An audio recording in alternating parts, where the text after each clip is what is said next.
Hello' students, আজি আমি start কৰিব গৈ আছোঁ ফিজিক্সৰ আন এটা chapter motion in straight line, মানে সৰল ৰেখাত এটা বস্তুৰ গতি। অসমীয়াত ক'বলৈ গ'লে মোশ্যন ইন ষ্ট্ৰেইট লাইন। এতিয়া মোশ্যন ইন ষ্ট্ৰেইট লাইন বুলি কোৱাৰ লগে লগে আমি কেইটামান টাৰ্ম জানিব লাগিব, যিকেইটা টাৰ্ম আমি অলৰেডি ক্লাছ 9-10ত পাই আহিছোঁ। ফাৰ্ষ্ট হৈছে ধৰি লোৱা ডিষ্টেঞ্চ।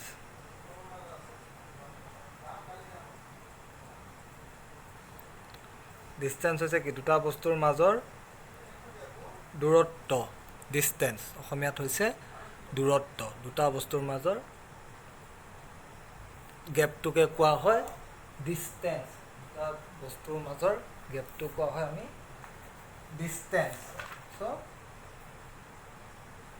ডেফিনেশ্যনটো হ'ব দ্য একচুৱেল পথ। Actual path traversed by a body is called distance. ঠিক আছে, নেক্সট টাৰ্মটো হৈছে ডিছপ্লেচমেণ্ট।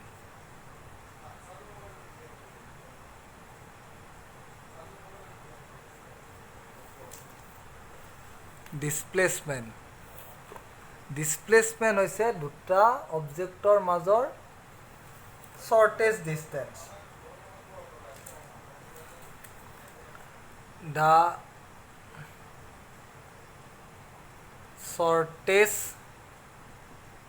distance between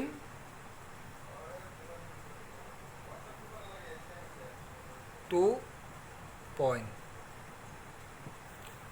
দুটা পইণ্টৰ মাজৰ শ্বৰ্টেষ্ট ডিষ্টেঞ্চ হৈছে ডিছপ্লেচমেণ্ট। ছাপ'জ ইয়াত এটা পইণ্ট আছে এ, ইয়াত এটা পইণ্ট আছে বি। এতিয়া এৰ পৰা বিলৈকে যোৱা তিনিটা ৰাস্তা আছে। এইটো এটা, এইটো এটা, এইটো এটা। ধৰি লোৱা এইটো ৰাস্তা 5 কিলোমিটাৰ, এইটো 7 কিলোমিটাৰ, এইটো 10 কিলোমিটাৰ। এতিয়া এৰ পৰা বিৰ মাজৰ শ্বৰ্টেষ্ট ডিষ্টেঞ্চটো কোনটো? 5 কিলোমিটাৰ। চ' ডিছপ্লেচমেণ্টটো কিমান হ'ব? তুমি এৰ পৰা বিলৈকে যেনেকেই নোযোৱা, ডিছপ্লেচমেণ্টটো সদায় 5 হ'ব। কিন্তু ডিষ্টেঞ্চ বুলি ক'লে একচুৱেল পথ, কোনটো পথেদি গৈছা। ধৰি লোৱা এইটো 1 নাম্বাৰ পাথ, এইটো 2 নাম্বাৰ, এইটো 3 নাম্বাৰ পাথ। এতিয়া যদি আমি 1 নাম্বাৰ পথেৰে যাওঁ, ডিষ্টেঞ্চ কিমান কভাৰ হ'ব? 10 কিলোমিটাৰ। কিন্তু ডিছপ্লেচমেণ্টটো 5 কিলোমিটাৰেই হ'ব। যদি 2 নাম্বাৰ পথেৰে যাওঁ, ডিষ্টেঞ্চ কিমান হ'ব? 5 কিলোমিটাৰ। কিন্তু ডিছপ্লেচমেণ্টটো ইয়াতে 5হে হ'ব।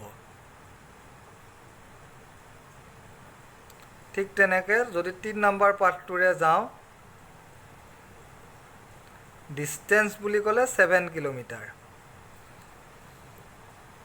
কিন্তু ডিছপ্লেচমেণ্টটো ইয়াতো হ'ব 5 কিলোমিটাৰ। ডিছপ্লেচমেণ্ট বুলি ক'লে শ্বৰ্টেষ্ট ডিষ্টেঞ্চ, আৰু ডিষ্টেঞ্চ বুলি ক'লে একচুৱেল পথ, যিটো ৰাস্তাৰে তুমি গৈছা। শ্বৰ্টেষ্ট ডিষ্টেঞ্চটো সদায় ডিছপ্লেচমেণ্ট। বুজি পাইছা? ধৰি লোৱা এইটো এটা চাৰ্কল, এইটো ষ্টাৰ্টিং পইণ্ট। এতিয়া 1 ৰাউণ্ড মাৰিলে কিমান হয়? 200 মিটাৰ। এজন মানুহে ইয়াৰ পৰা ষ্টাৰ্ট কৰিছে, 1 ৰাউণ্ড মাৰিছে, ত' কিমান গৈছে? 200 মিটাৰ। ঠিক আছে, তেনে ক্ষেত্ৰত ডিষ্টেঞ্চটো কিমান হ'ব? 200 মিটাৰ কিন্তু ডিসপ্লেসমেন্টটো কিমান হ'ব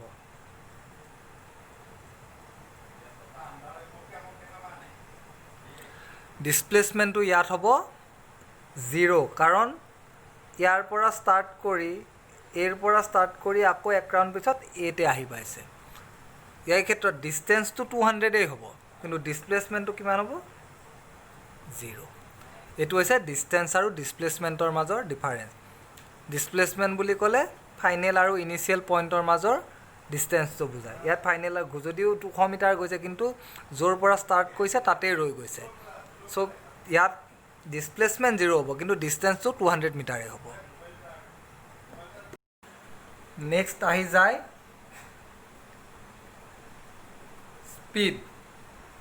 স্পীড বুলি ক'লে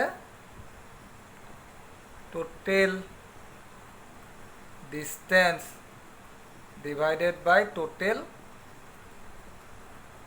time আৰু next টাৰ্মটো হৈছে velocity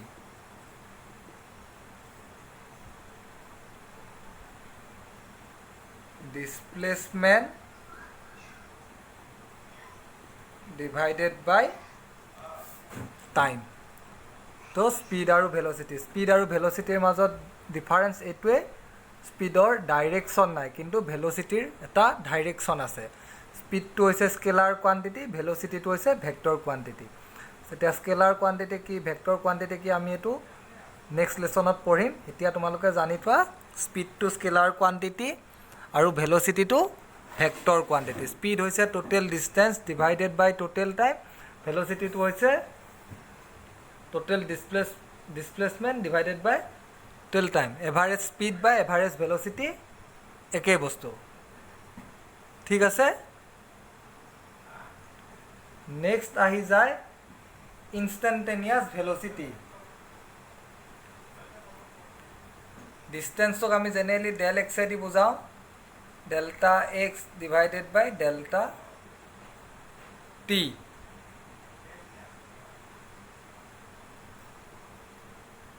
ঠিক আছে ডিসটেন্সটো বা ডিসপ্লেসমেন্টটো আমি x এৰে বুজাও so delta x divided by delta t next থাকি যায় ইনস্ট্যান্টেনিয়াস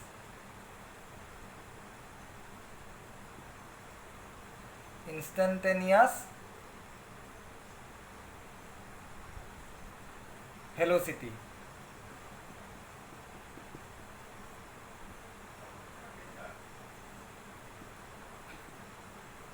instantaneous velocity কি velocity at an instant particular এটা টাইমত velocityটো কিমান আছে মানে ধৰি লোৱা limit del t tends to 0 del x by del t equal to dx dt the limit কি হয় এটো limit del t tends to 0 means এটো আম মোৰ লিমিটৰ ভিডিওটোত পাই যাবা লিমিটৰ কনসেপ্টত এটোৰ কাৰণে এক্সট্ৰাকে ভিডিও বনাই থৈ দিয়া আছে সো ইনস্ট্যান্টেনিয়াস ভেলোসিটি মানে ভেলোসিটি এট এন ইনস্ট্যান্ট এটো হৈছে ইনস্ট্যান্টেনিয়াস ভেলোসিটি যেতিয়া একদম পার্টিকুলার এটা ইনস্ট্যান্টৰ কাৰণে for a small change dt মানে স্মল চেঞ্জ অফ টাইম আৰু dx মানে স্মল চেঞ্জ ঠিক আছে নেক্সট আহি যায় এক্সেলাৰেশন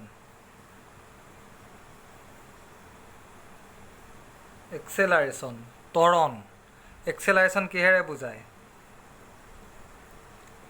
এৰে বুজায় কি আছিল বেগৰ পৰিৱৰ্তন change in velocity divided by time so a is equal to delta v by delta t acceleration কব পাৰা বা average acceleration okay next থাকে instantaneous acceleration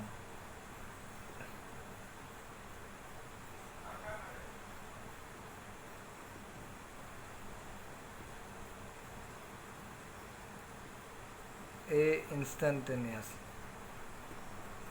এটো a average একে ইয়াতো limit del T tends to 0 হৈ যাব সো dv dt